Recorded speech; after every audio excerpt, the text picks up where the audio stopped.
Continuando com o tema de pais e filhos em passagens talmúdicas, em algumas passagens selecionadas, aqui nós não temos a presunção e pretensão de esgotar o assunto, então é claro que nós não, mesmo quando nós falamos sobre um tema, nós não vamos trazer todas as citações que versam sobre esse tema espalhadas no Talmud, que muitas vezes são inúmeras, mas algumas delas selecionadas para servirem de amostra, para darem um gostinho e incentivar cada um que vai estudar mais.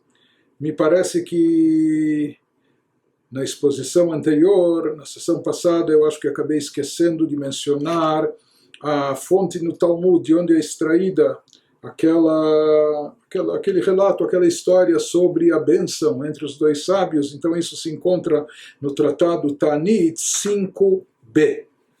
Quando, ao invés de mencionar folha e página, nós mencionarmos um capítulo, porque isso é baseado em um tratado da Mishnah que não contém Gemará.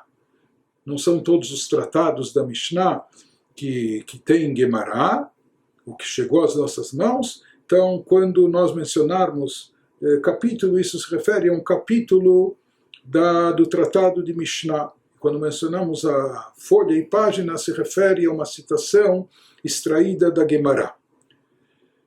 Então, uma outra citação, Amar Rava Bar Marcia, Amar Rav Chama Bar Guria, Amar Rav. Ele nos traz aqui uma citação em nome de alguns sábios nossos que eles, cada um mencionava ou repetia ou parafraseava o que o outro disse a respeito disso, e eles transmitiam o seguinte ensinamento: Leolam al yeshane adam beno ben abanim. Nunca uma pessoa deve diferenciar um filho entre os irmãos, entre os outros filhos. Ou seja, o tratamento de pais com seus filhos deve ser igualitário e não demonstrar predileção por um filho mais que o outro, não privilegiar um filho mais do que o outro. Então, são dados presentes, que os presentes sejam equivalentes, sejam iguais para todos os filhos, ou aquilo que se dá, se concede para cada filho, seja o que vai se dar para o outro também. E por que eles enfatizavam isso? Eles nos dizem, prestem atenção no relato bíblico. Shebishvil mishkal shnei slaim meilat, shenatan Yaakov le Yosef. Torá nos conta que Yaakov, ele teve 12 filhos homens. E ele não conseguia esconder a sua predileção pelo filho mais velho que ele teve com sua esposa amada Rachel, que faleceu prematuramente, faleceu cedo, etc. Esse filho tão esperado, depois de um longo período que ela era estéril, Rachel, e no final ela teve esse filho. E Yosef também era um jovem prodígio, um jovem brilhante, muito bonito em todos os aspectos, e Yaakov, até com saudades da mãe de Yosef, da sua esposa querida Rachel, o que for, ele, por mais que ele não era o filho primogênito entre todos, ele não era o mais velho, etc., mas Yaakov tinha um amor e um carinho especial por Yosef. Por isso nos conta a Torá que há um certo momento onde Yaakov concede roupas, vestimentas para os seus filhos. Quando chega a hora de dar a roupa para Yosef, ele dá uma túnica especial, diferente, que ela tinha mais lã do que as outras, era mais bonita, mais elaborada, etc. Ktonet passim, uma túnica especial ele dá para Yosef. Isso acaba despertando ciúmes por parte dos irmãos, isso acaba despertando inveja quando os irmãos veem o tratamento privilegiado que Yosef recebe.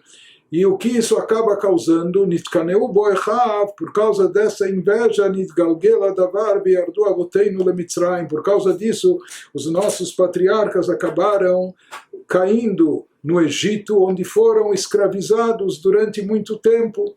Por quê? Porque os irmãos, eles primeiro jogam Yosef num poço, depois resolvem vendê-lo como escravo para uma caravana de beduínos que passava por lá, e esses midianitas eles vendem para outros, até que no final das contas ele acaba chegando no Egito, e lá ele também atua como servo. No final ele sofre uma falsa acusação, ele é lançado num calabouço, onde lá ele vai permanecer mais de 12 anos.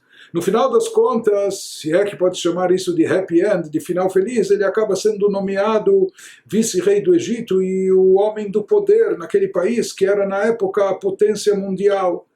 E quando há um período de fome que afeta toda a região, então no final é conhecida a história que a Torá nos traz, que todos os irmãos eles têm que vir para o Egito em busca de mantimentos, em busca de alimentação para suas famílias, e no final isso acarreta a vinda de toda a família, inclusive do próprio patriarca Yaakov, com todos os seus filhos, netos, todos eles acabam vindo para o Egito, mas no começo lá tudo estava bom, depois eles acabam sendo escravizados até o momento do êxodo.